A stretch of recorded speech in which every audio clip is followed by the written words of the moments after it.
भारत का भी काम करने लगेगा। अजीब हालत हो गई है। टाइम्स ऑफ इंडिया की 20 जनवरी की खबर देखिए, हाउ उषा वैंस's Hindu faith help Telugu son in law JD Vance become vice president. Times of India world desk की खबर है, लिखने वाले का नाम नहीं। भारत की मीडिया की प्राथमिकताएं क्या यही हैं? लिखा है उषा और जेडी वैंस येल यूनिवर्सिटी में मिले थे। जेडी नास्तिक थे, लेकिन उषा हिंदू विचारों को उनके जीवन में लेकर आई। जब आप उपराष्ट्रपति को तेलुगु दामाद लिख रहे हैं तो फिर क्यों चिंता कर रहे हैं? दामाद जी से कह दीजिए ससुराल के लोगों को तंग ना करें, उन्हें अमेरिका से ना निकालें और ग्रीन कार्ड तुरंत पहुंचा दें। जब इतना हिंदू कनेक्शन हो ही गया है ट्रंप प्रशासन में, उपराष्ट्रपति की पत्नी भी हैं, तो फिर भारतीय लोग क्यों परेशान हैं? एनआरआई की घबराहट की बात क्यों छप रही है? भारत में पत्रकारिता का सत्यानाश हो गया है, अमेरिका में भी हो गया है। ट्रंप के लिए आसान नहीं होगा करोड़ों लोगों की पहचान करना, वापस भेजने के लिए हजारों प्लेन का इंतजाम करना।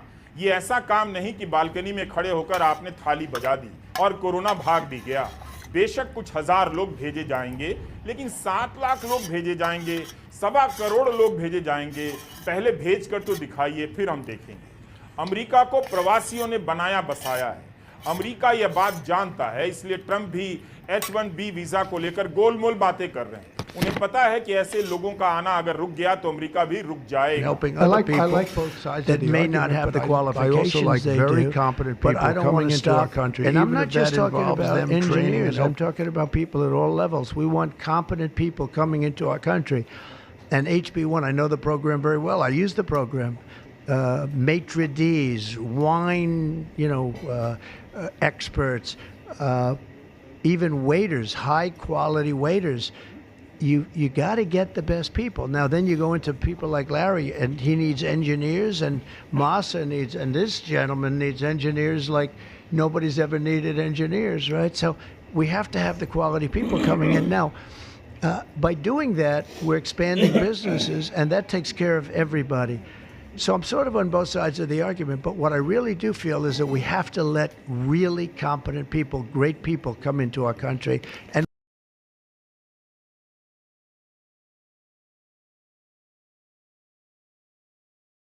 पत्रकार रवीश कुमार की रिपोर्ट आपको दिखाने का प्रयास कर रहे हैं। बर्थ टूरिज्म कहा जाने लगा है। ट्रंप कहते हैं कि यह प्रावधान भी नागरिक बनने का एक अवैध रास्ता बन गया था, जिसे बंद किया जा रहा है।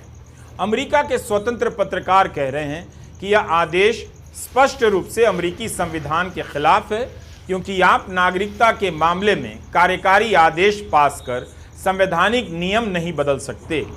अमेरिका के राष्ट्रपति के कार्यकारी आदेश का कानूनी अधिकार क्षेत्र तो होता ही है, मगर इसे कांग्रेस से अनुमति की जरूरत नहीं होती। यानी ट्रंप ऐसे फैसले सांसदों की मंजूरी के बिना भी ले सकते हैं। फिर भी इन पर संविधान के दायरे में रहने की पाबंदी तो होती ही है। अगर कोई आदेश असंवैधानिक पाया जाता है तो उसे अदालत में चुनौती दी जा सकती है। वैसे जन्म के आधार पर मिलने वाली नागरिकता को अमेरिकी अदालत में कई बार चुनौती दी गई। 1884 से लेकर 2017 के बीच अलग अलग मुकदमों में अदालतों ने जन्म के आधार पर नागरिकता के अधिकार को सही माना है। अगर ट्रंप यह बदलाव करना चाहते हैं तो उन्हें संविधान में संशोधन करना होगा। जानकार यह भी कह रहे हैं कि ट्रंप जानते हैं कि यह बदलाव नहीं हो सकता, मगर इससे उनके समर्थकों में यह संदेश जाएगा कि ट्रंप ने अपनी तरफ से कोशिश की, मगर यह कोर्ट या डीप स्टेट के कारण नहीं हो पाया। दुनिया भर में नागरिकता का सवाल अलग अलग तरीके से खड़ा हो रहा है। जो लोग दूसरे देशों से अमेरिका जाकर बस गए हैं, वो भी अपने पीछे अमेरिका आने वाली भीड़ के खिलाफ हैं। वे भी नहीं चाहते कि अवैध रूप से उनके पुराने देश से कोई अमेरिका आए और बस जाए। इसका आर्थिक पक्ष भी है। अवैध रूप से घुसने वाला कम पैसे में काम करता है, जिससे बाजार में मजदूरी की दर कम हो जाती है। इस कारण वहां की कंपनियों ने मुनाफा भी काफी कमाया है। यह एक बड़ा मामला है। अच्छा होता कि इन सब से अलग भारत अपने नागरिकों को अवैध रूप से दूसरे देशों में जाने ही नहीं देता, इस पर नजर रखता, कितने ही परिवार हमेशा के लिए बर्बाद हो जाएंगे। करने के लिए वे ना तो यहाँ के रहे न वहाँ के। यहाँ की जमीन बेची ताकि अमेरिका में जीवन बना लेंगे। अमेरिका उन्हें जब वापस करेगा तो उन्हें भारत में जन्म सिद्ध नागरिकता के नियमों में ऐसे बदलाव कर सकते हैं और इसका प्रभाव किस पर पड़ेगा? अमेरिका में भारतीयों पर इसका क्या प्रभाव पड़ेगा? इस वीडियो में हम इन्हीं सभी सवालों के जवाब तलाशने की कोशिश करेंगे। ट्रंप ने बार बार अमेरिका में आने वाले अप्रवासियों के बारे में सख्त स्टैंड लिया है। राष्ट्रपति बनते ही उन्होंने सीमा पर इमरजेंसी की घोषणा भी कर दी। जन्मसिद्ध नागरिकता की परिभाषा बदलने की नीति भी इसी से जुड़ी हुई है। ट्रंप ने जन्मजात नागरिकता की परिभाषा के संबंध में कार्यकारी आदेश पर हस्ताक्षर किए हैं। इस आदेश की पूरी डिटेल अभी साफ नहीं है। आखिर जन्मसिद्ध नागरिकता क्या होती है? अमेरिकी संविधान के 14वें संशोधन में इसका प्रावधान है। इसके मुताबिक संयुक्त राज्य अमेरिका में जन्मे सभी व्यक्ति संयुक्त राज्य अमेरिका के नागरिक हैं। सन 1865 में अमेरिकी संविधान के 13वें संशोधन के साथ गुलामी को समाप्त कर दिया गया। अमेरिकी संविधान में 14वां संशोधन अमेरिकी गृह युद्ध की समाप्ति के बाद 1868 में अपनाया गया था। इससे अमेरिका में जन्मे और गुलामी से मुक्त हुए लोगों को नागरिकता दी गई। इसके बाद वोंग किम आर्क बनाम संयुक्त राज्य अमेरिका के ऐतिहासिक मामले में अप्रवासियों के बच्चों को जन्म से नागरिकता का अधिकार प्रदान किया गया।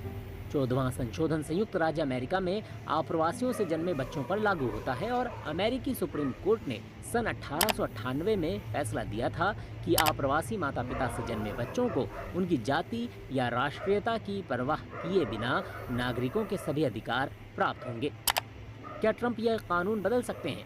अमेरिकी कानूनी एक्सपर्ट का कहना है कि राष्ट्रपति ट्रंप एक कार्यकारी आदेश जारी करके जन्म से प्राप्त नागरिकता के अधिकार को समाप्त नहीं कर सकते। इसके लिए संवैधानिक संशोधन की आवश्यकता होगी, लेकिन संविधान में ऐसा संशोधन करने के लिए उन्हें प्रतिनिधि सभा और सीनेट दोनों में प्रस्ताव के पक्ष में 2/3 वोट प्राप्त करना होगा।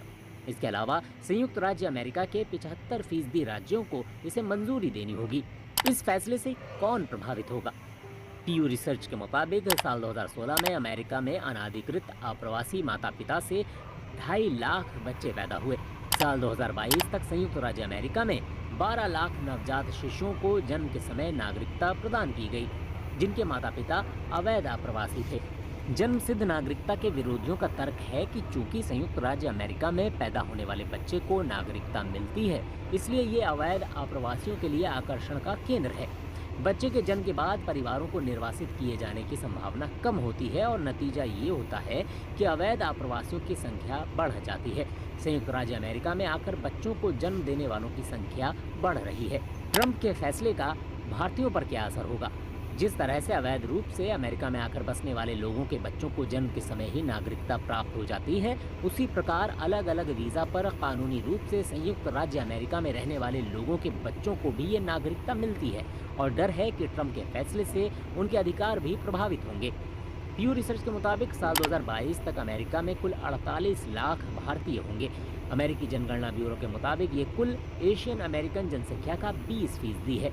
इनमें से 66% अप्रवासी थे, जबकि 34% का जन्म संयुक्त राज्य अमेरिका में हुआ था। अगर जन्म सिद्ध नागरिकता संबंधी ये बदलाव लागू किया गया तो इससे अमेरिका में ग्रीन कार्ड या H-1B वीज़ा पर रह रहे लोगों के बच्चों की नागरिकता पर सवाल उठेंगे, क्योंकि उन्हें जन्म के समय अपने आप ही नागरिकता नहीं मिलेगी। अगर बच्चों की नागरिकता उनके माता पिता के वीज़ा पर निर्भर करता है तो उनका अमेरिका में रहने के भविष्य पर भी प्रभाव पड़ेगा। साथ ही भारत और बाकी देशों से अमेरिका में पढ़ाई और काम करने के लिए आने वाले लोगों के लिए भी। अमेरिका इकलौता ऐसा देश नहीं है जो जन्म के वक्त ही शिशुओं को नागरिकता देता है। राइट ऑफ द सॉइल दुनिया भर के 30 देशों में मौजूद है, जिनमें कनाडा, मैक्सिको और मलेशिया शामिल हैं। ट्रंप ने भले ही अमेरिका में इन नियमों को बदलने की योजना की घोषणा की है, लेकिन ये इतना आसान नहीं होगा। इसमें कई कानूनी बाधाएं आएंगी। इस कार्यकारी आदेश के बाद अमेरिकन सिविल लिबर्टीज यूनियन और अन्य संगठनों ने तुरंत ट्रंप प्रशासन के खिलाफ